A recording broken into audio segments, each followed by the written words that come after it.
आणि अक्षय, मी तुमच्याकडे येतो. अक्षय, महाराष्ट्रातील देखील खूप भाविक अयोध्येमध्ये आलेले आहेत, अनेक VIP लोक आहेत. क्षणाक्षणाची उत्कंठा आहे की कधी एकदा रामलल्लाचं दर्शन होतंय. म्हणजे टीव्हीच्या माध्यमातून तर लोक बघणारच आहेत, पण अनेक जण मनाने अयोध्येमध्ये कधीच पोहोचलेले आहेत. काय शब्दात वर्णन कराल?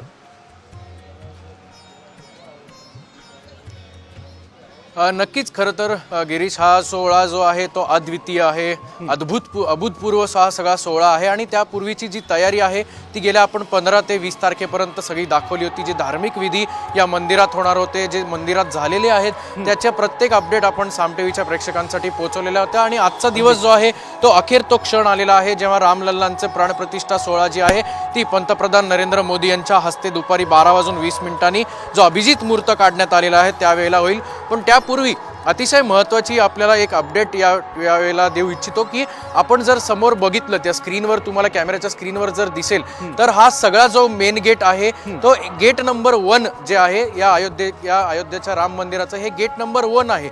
या गेटमधनं फक्त आणि फक्त 4 लोकांना प्रवेश दिला जाणार आहे.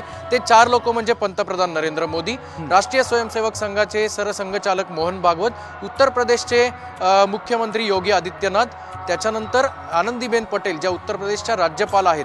या 4च लोकांना इथून प्रवेश दिला जाणार आहे. आणि त्यासाठी PM रूट म्हणजे ज्या ठिकाणाहून पंतप्रधान नरेंद्र मोदी येतात किंवा जातात तो सगळा जो त्या ठिकाणचा जो रूट आहे तो कॉर्डन ऑफ केला जातो. कुठलाही प्रकार घडू नये याच्यासाठी हा सगळा जो ताफा आहे तो पोलिसांचा या ठिकाणी आपल्याला पाहायला मिळतोय. अतिशय लांबून मीडियाला कव्हरेज करायला दिलं जातंय. हा सगळा संपूर्ण परिसर जो आहे तो SPG कमांडो, जसं माझ्या सहकाऱ्यांनी दुसऱ्या बाजूला सांगितलं की SPG कमांडोज असतील, उत्तर प्रदेश पोलीस असतील, त्यांनी हा ताबा घेतलेला असेल. पण हा संपूर्ण परिसर जो आहे तो पूर्णपणे कॉर्डन ऑफ केलेला आहे.